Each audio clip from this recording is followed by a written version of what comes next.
سوال و جواب میں خوش آمدید۔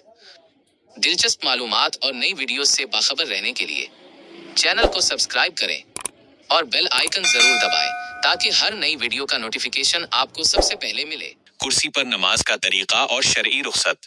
تمہید انٹروڈکشن۔ السلام علیکم۔ اکثر احباب گھٹنوں یا جوڑوں کی تکلیف کی وجہ سے اس الجھن کا شکار رہتے ہیں کہ آیا وہ کرسی پر بیٹھ کر نماز ادا کر سکتے ہیں یا نہیں، اور اگر کرسی پر نماز پڑھنی ہو تو صف میں کھڑے ہونے کا صحیح طریقہ کیا ہے؟ آئیے اس مسئلے کا شرعی حل جانتے ہیں۔ شرعی مسئلہ یہ ہے کہ اگر کوئی شخص زمین پر کسی بھی طرح بیٹھ کر، خواہ چار زانو ہو یا کسی اور انداز میں سجدہ کرنے پر قادر ہو، تو اس کے لیے زمین پر بیٹھ کر ہی نماز پڑھنا ضروری ہے۔ لیکن اگر گھٹنوں کی شدید تکلیف کی وجہ سے زمین پر بیٹھنا ممکن نہ ہو اور سجدہ کرنا بھی قدرت میں نہ رہے، تو ایسی صورت میں اسلام آپ کو مکمل رخصت دیتا ہے کہ آپ ابتدائی سے کرسی پر بیٹھ کر نماز ادا کریں۔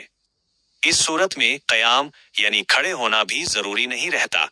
نماز کا طریقہ میتھڈ: کرسی پر نماز پڑھتے ہوئے رکوع اور سجدہ اشارے سے کیا جائے گا۔ رکوع: سر کو تھوڑا جھکائیں۔ سجدہ: سجدے کے لیے اپنے دونوں ہاتھ گھٹنوں پر رکھیں اور رکوع کے مقابلے میں سر کو زیادہ جھکائیں۔ یاد رہے کہ سجدے کے لیے سر کو جتنا ممکن ہو جھکانا کافی ہے، اس سے آپ کا سجدہ ادا ہو جائے گا۔ جماعت اور صف کی ترتیب: وہ احباب جو کرسی پر بیٹھ کر باجماعت نماز ادا کر رہے ہوں، ان کے لیے صف کی درستی کا طریقہ یہ ہے: اپنی کرسی کے پچھلے پائے بیک لیگز صف کی لکیر پر رکھیں۔ اس سے فائدہ یہ ہوگا کہ آپ کی کمر صف کے دیگر مقتدیوں کے برابر رہے گی اور صف کی ترتیب میں کوئی خلل نہیں آئے گا۔ اس طرح آپ دائیں بائیں بیٹھے ہوئے لوگوں سے آگے یا پیچھے نہیں ہوں گے۔ دین اسلام میں اللہ تعالیٰ نے ہمارے لیے آسانیاں پیدا کی ہیں۔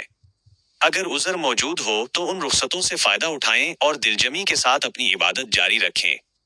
اللہ پاک ہم سب کی عبادات کو قبول فرمائے۔ آمین۔ ہمیں امید ہے کہ آج کی یہ ویڈیو آپ کے لیے مفید ثابت ہوئی ہوگی۔ اپنی رائے کا اظہار کومنٹس میں ضرور کریں اور اگر ویڈیو پسند آئی ہو تو اسے لائک اور شیئر کریں۔ کسی بھی سوال کی صورت میں کمنٹ کریں، ہم اس پر نئی ویڈیو بنانے کی پوری کوشش کریں گے۔ مزید ایسی ویڈیوز کے لیے چینل کو سبسکرائب کرنا نہ بھولیں۔ شکریہ۔